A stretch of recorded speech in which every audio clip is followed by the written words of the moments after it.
إلى أما وانتدي وبشود سيدا ولو ولا اللي أرين كالسي أنا كبولي ساتا سلالة أنا يوم بربادي تبرتو أنا كبولي ساتا تونتين كاليسا يروتي وفيتي كيتي كاسي أما داتا كبولي ساتا سلالة توني أكبولي ساتي دم نولي لا لمو هكولي الراقبة لغا أكسا كان الراقب داري ساكا الراقبة يول بلاجران نيهم توس غاري سجرين كيسو ميسيني لچونا أما mucaan kuni waan barbaadeef waan barbaade dubbatu namni wal lole keessattu ani mucaan ajandaa barbaade kiristaana ta'e si malee suma dhuguma reefa nu bataa jira dhaggeeffadha mucaan ajandaadha jedhee kiristaana ta'e si malee isa dhugumaatti amanee yesus gooftaadha jedhee dhaqee itti amanee seene gaafa dura gadi ba'een dubbadhe mucaan kun hin deebi'aa eegaa jedhaan ture ajandaadhaaf malee hin deebi'aa jedhaa ture isin galee kayyoo dha jedhaa ture booda garuu mucaan inumayyuu wangeela qabatee gorsaa ta'e as ba'e dantaa isaati kan jedheen gaafa duraas giroo isaati gaafa inni gubus uummata waan dubbadhee xumuree hadha ga'e mucaan kuni har'a yoo waan barbaade dubbateyyuu irraa fudhannee dhugoomsuun maal ta'us obboleessa kooti bakka maa inni waan ittiin uummata amansiisu gatii dhabeef warri na jibbu intalaan ijoolleen kiristaanaa tokko tokko immoo viidiyoo ani nama biraatii wallolee kan asliin beeku kan ijoolleen kayroo beekan kanan nama biraa obboleessa koon jaalladhuuf kabaju wallolu gallaalloo maal jedhee miira keessa kale viidiyoo an laayivii irratti waraabame fiddanii suuraa obboleessa an hin jenneen ijoolleen amantaa kiristaanaa chumaan viidiyoo hojjechuu eegaltan akkamitti obboleessaan sin ajjeesa jedha laa viidiyoon sun kan duriitu waraabame diinonni koo sini gale diinonni koo warri na jibban jibbaa lafee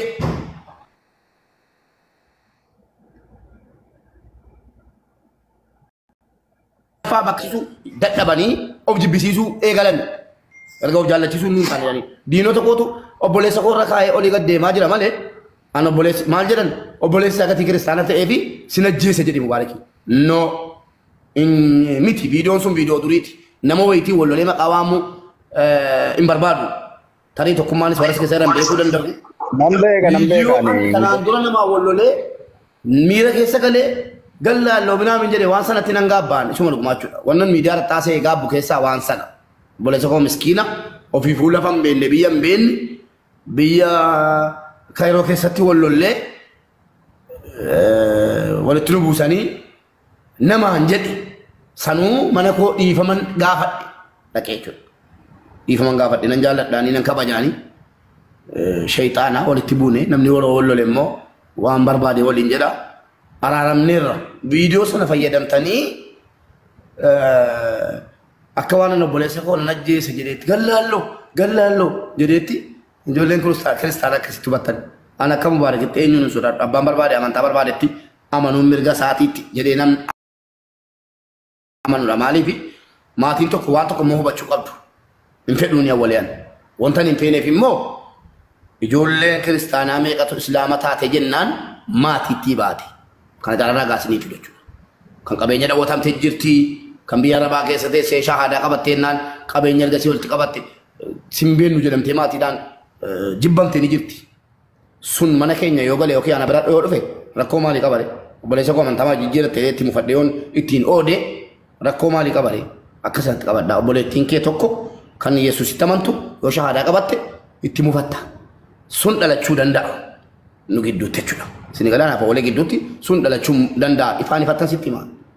obboleessi koo nagatee amantii biraatti yoo gale jibbuun danda'a ofirraa fageessuun danda'a kun isin ilaallatu jechuudha garuu viidiyoo dur annamaa wallolee fiddanii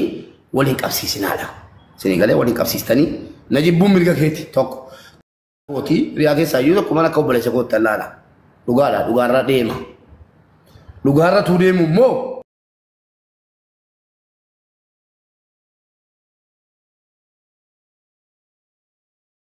kanaan dura du'a natti labse jedhee dhagayeeraan viidiyoo isaa kanaan duras gaafa wangeela gubu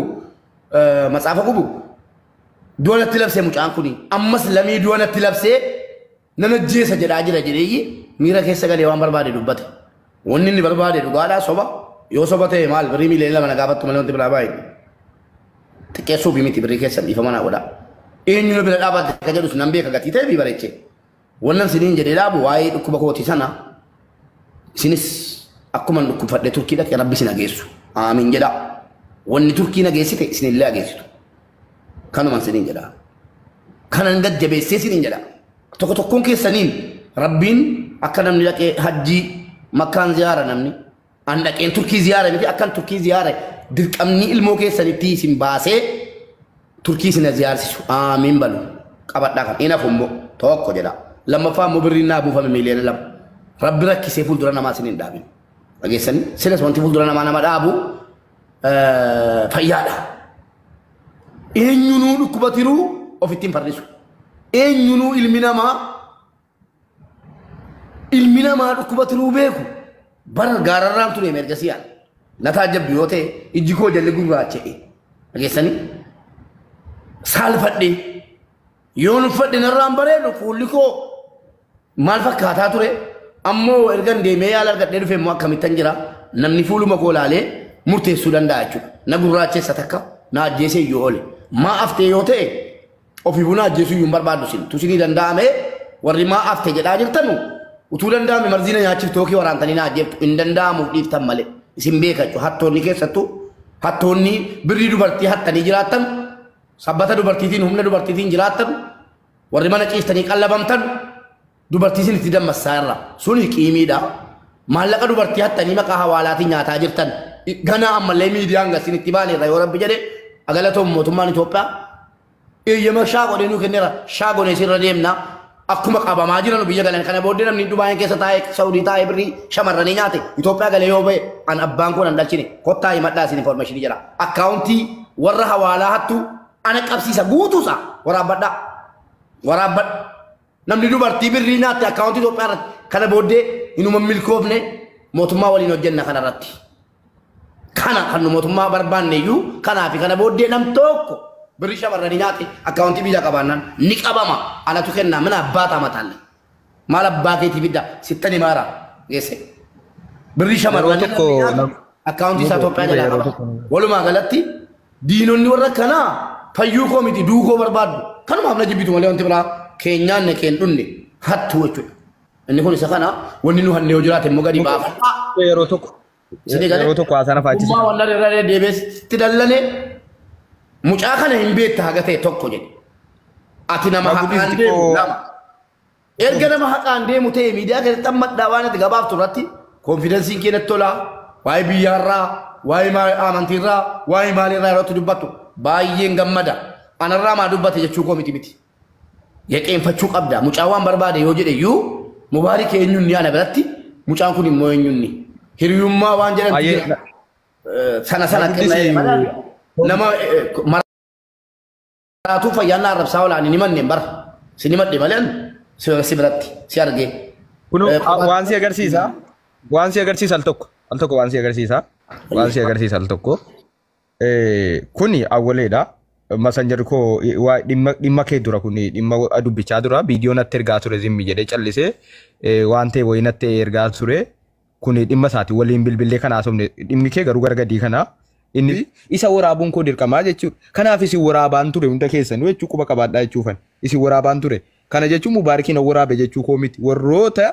zimmi jedhee hojii koo jedhatee dhimma namaa natti fidee ofii keessaa bahuu barbaaduu fi ani immoo maanuu nama sanan xusiisa sani maanuu na xusiisuu jedhe waraabeen lafa kaa jechuudha bilbili koo gaafa miidiyaa banadhu aappii riikardii godhuun buufadhe na san innaan namaan haasa'u jechuudha sanuma waliin banadhe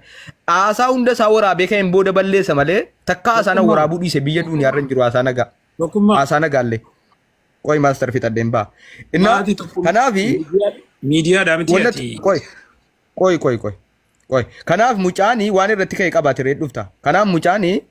sobuu danda'a nan beeka garuu mucaasa sanaan nan beeka mucicha soba jennaan qaadiyaansaa kana duras argeera waan ta'eef waman jirre kana jira jedha nan beeka garuu akka inni kana jedhu beekaaf waraabe silaa sagaleen kun asittiin dheerata siin dhaggeeffachiisa booda naan laabii ba'e garuu hunda isaa nan bana sagaleen kootis keesseera kan saa qofa miti jechuudha kootis keessa jira kootis hin dhagaa waan ta'e waanan jedhe waanan ehee akkasii jechuudhaan ala wanta tokko yoo jedhe dhuguma balleessaadha akkasittu badhaati maqaa namaa mubaarikees ta'e mubaarikeetu qaban siin jedhe siin gaafachaa jira qabu isa kanaafi Mubaarik wannatu hubachuu qabdu karaa keessoo irra caalaa miidiyaa irratti dubbadha malee karaa keessoo waa'ee Mubaarik keessoo waa'ee Toofiq waa'ee abbaa fedhee dubbachuuf karoora hin qabu fuuldurattis karoora hin qabu keessoodhaani miidiyaa irratti yoon dubbadhes immoo waan booda rakkoo natti hin finne waan nan qaanfachiifne waan miidiyaa irratti sagaleen koo ol bahee nan qaanfachiifne dubbachuu karoora hin qaba garuu kanaa ol akka nama miidiyaatti hin dubbadha gaafa dubbadhus abbaan fedhe immoo fiduu danda'a waan namni dubbate amma waleen innaa sagalee isaa argu hin maraate waraabamee roof hin seene bara waadanuu dubbate hin maraate hin bahe dubbii dadhabe sila na shawwaduuf inni waraabbadheera na siyaan jiru inni waan isaan haasees waan naasees waraabeera na siyaan jiru inni himne bara dhumarra tokkee oo waraabbattes geroodha garuu na waraabin jedhe dhumarra eegan waraabuu dhiise garuu ani immoo ishi ay akkamitti si waraaba jedhaaniyyuu isa waraabe jechuudha si waraabu ay maayifan si waraaba jedhaa waraabe achumaan dhuman nin barree na waraabin jedhe na biraa bahinaa bilbila cufatu an garuu waraabeera jechuudha utuun hin waraabne na salphiseera mucaan kun jecha isaa kana fudhatee utuunan isa waraabeera hin taane dhuguma nama deemee dubbuma namaa maqaa namaa dubbatu na godheera utuun hin waraabne ta'e amma naa sagalee kana argu ani nan baasa waraabeera rabbiin sodaadhaati dabda waleetti sitta ijoollee kiristaanaa sagalee tokkummaatti raasofte fidaa jedha yoon jecha kanarraa waan tokko itti dabalee waan na bira jira isa bira jiraate wallaahi wabillaahi waan feetanii na dabaman waan feetanii sagalee isa bira jiru ofiddan jechuudha waan sun awwalee naase isa awwalee nama godheen itti raasaan waan rakkoo fidu isa kanaaf akkasii yoo sin baneettan sagaleen kun hundi isaa jaan saan banama torbamu akkas hin banama kun hin balleeffamu hin ta'a naman nan dhaggeeffachiisa waan an dubbadhee akka inni sobeen harkaan baaneef jechuudha. Kana dura na galaafatee oole ture.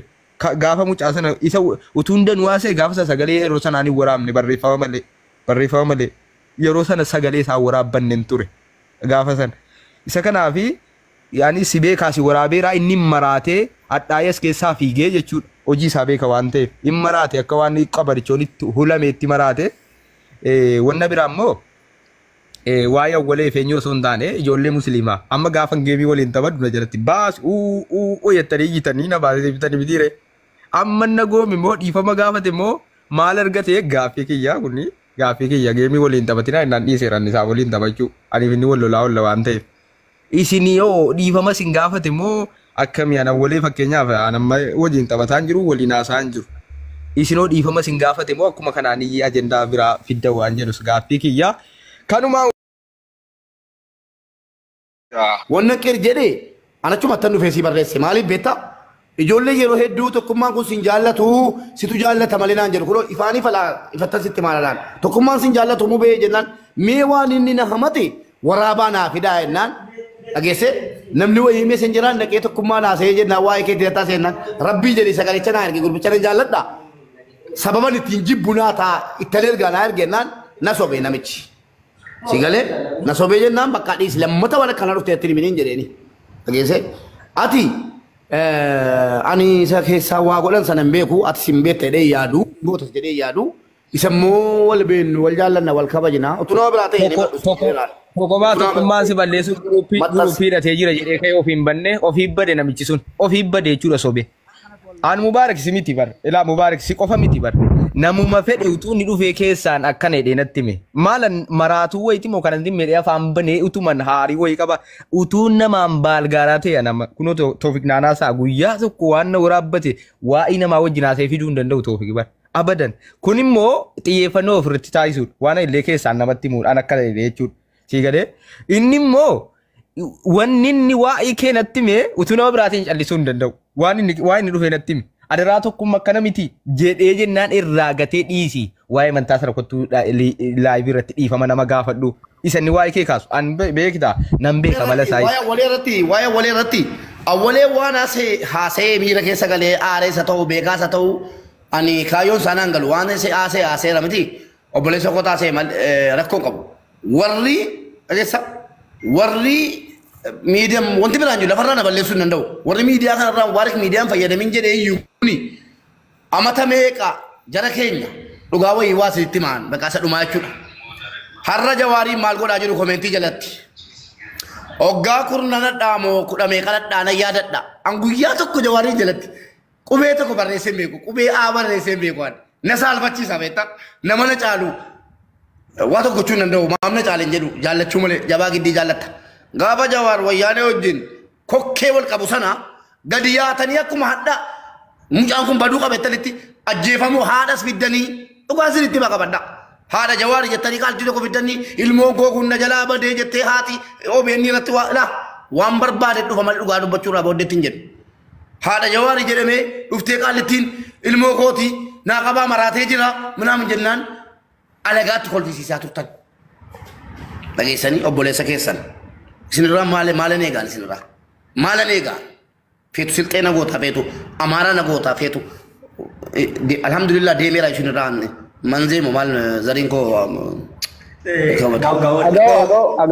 Agoda di pamangana rapat de kaceko agot ala kami kaceko alhamdulillah kace yor gadera kan kace nan da singa de jirtu agot tigale rani bagangale ngabu akum hadde jawarin jalarta kana ka masala jalatu tan indaga tamal an indaga ne comment ke sanda kala ala undige saniyu fus se chula haras arab sartu ama endemna ani wasinira ne go chuwa wala magalate wannan sinira e gunjuru warna media ra wane gu amman dande o magari o jedden gafan do dua male wasinira ne go chukoti kabadda si kana seb godadda amma to kayemmo wonni jawar jede milkayemmo jawe ke ne kanjalu sinuma kanafu warra na barumsani na chalu warra umman nijalatu me qayu ke sawal to kotitef sinira wane gu gara kotin garu na motan jalladu nan tajaba di famana goda nabani kallati nan dawale fi nabo sin jallada sin kabaja an wana nan jallada simmo nama heddu awollo labti wallahi nan jallada nan kabaja nabani mali fi malta us na chala daba wa barre sela fakate danni adai wodo yu ilmo qabana bani wani tiyadatam tokko kitaba barre sela ni modan kitaban qabu wante hebi na cala mucan kana ban nabani jeden kabaja nasida wolevi itinase interview go chuballe site na bon jeden amma wolen kase male makana bani yu kase do bochu marba salati tokum masis akuma san site dalani wannan dalane dugan jirri qabanu dugan rabbil kajira tokuma tokofa dugan rabbil kajira lamma fammo ana ka mubarakiti abban barbadi la madu bayinan jira abban barbadi يسني إتني تباو تري كورات إتني باو ركون كرات روتين نكابتشو بدي يوم بني نرى أبان بربادي نجسوا بربادي أفاني ماله كجيب دولا ماله عندنا تنوكابا مانا بنتاتي مي مباركين أمة أورمورات سالبنا مباركين أمة أورمورات جيب بيسيبنا وريتنو مانا بنتاتي بريكو ما تكو تكو توبيا باساتي بريكو ما شانتا ما كفا ولتكاباتي دبي تينا ما تكو ترجع نسريان ولترجع نهاجسو Gisani? La ilaha illallah. Nahagesu, nahalaalchisu chungo la miti male. Ummata faranka baasun jaallanne maqaana maballeessu jaallat. Ani itwaan haati garuu qoy birrii kuma shan tamaamiti dhibba baasee sobsiisaan. Diina koo lafaa keena dhukkubni turuu jedhe yoo dargadde wallahi kuma dhibbayyuu baasee dhaqee sobsiisaan. Nama meeqa sobsiifne asirratti. Kanaafi ma oolan dhukkubne qoy ituma ta'e meeqa lan jinginna naaraara. Utuma tae mo, utuma nan nukumne. Ma marra ko ba matoro morra brimi le lama. Yo wala tikabadde fudde marra ko ma. Immomo na dukube jechuun nan barbaachisu man. An kale sana hawaasaa hojjetaa ture. Ilma namaati narrakkadha. Sini gale ilma namaati an. Malaayikaa miti yookiin nabiyyii miti. Ilmoo sooressaa miti an. Ilma yeessaa haadha yeessaaf abbaa yeessaa baadiyyaa keessatti dhaladhe haadhaan qabu abbaan qabu. Ijoollee mana madaam jirtan birrii kuma tokko naa kennaa yoon jedhe. Afaan nagaatiin jechuudha. Hojjechuun barbaada. Jijjiiramuun barbaada. Oromoo koo. Deeggarsa godhaa bakka kaftoon maali bomucaa Amaaraati minni lafaa ka'ee kaftoon nyaal bakka daggafa arguun jennaan uummanni Amaaraa miilee torba buusanii suni. Dhageessanii maal aan isaa gadiima hawaasa kanaaf. Isaa gadi lafaa ol ka'ee waan dhugee dhugee quufatee kaftoon nyaal bakka daggafa arguun jennee rabbi isa milkeessee mana yoo dhiimaa nyaatti miilee torba buufameef gadiyaan maa hawaasa kanaaf. Ummata Oromoo ummata gaarii kaleessa ummata afaan hojjetaa ture waa hojjetattee lafaan qabu mana qabu maalii qabu poliis birrii kuma tokko na gargaara yoon jedhe ummanni na bira dhaabata. Ummata haqaan na bira dhaabatu kana birrii miiliyoona lamaa jedhee inkijibnes inkijibus namni immoo ilmi namaa sammuu qabu namni barate waan sobe hasobu malee fayyaa isaatiin geessanii fayyaa isaatiin tiruun na dhukkuba jedhee hin godhu. Gaafa rabbi jedhe dubbanna geessanii ana wannan sin affeeru affeerraan sinii godhe akka namni hajjii dhaqee yaa rabbi naman jaalladhu guutuu hajjii naa fidi jedhee kadhatutti ani immoo turkii taa'ee Rabbi sini kadera. Ya Rabbi namoota jibban hunda naafi di jedheera. Keessattuu waa'ee dhukkuba kootii irratti dhiifama wantan Ramadaan alanaatti dhiifama siniin godhu jedhe. Maaliif beektu? Wannan viidiyoo jedhe namni dhiifama naa godhaa taraa Rabbii minaamin. Ramadaanitti nama noon Rabbitti malee. Ramadaan eeggattanii viidiyoo hojjettanii keessaan dhuftanii Ustaaz Hamzaa tokkittiitu isati innaa xeenaa qaraate irrattan viidiyoo sitti hojjedhe afootu naa jedhennaan viidiyoodhaan as ba'ee dubbadhu naan as ba'anii Mubaarak tunin beekin si zollomeera bolessa koo dhiifama naan jennaan dhiifama namni godheef Ustaaz Hamzaa qofa nama biraatiin goone. Maaliif viidiyoo hojjetan isinis nama viidiyoo maal jettee baawun barbaade sagalee kana garuu booda nama na dhaggeeffachiisa kan kootis kan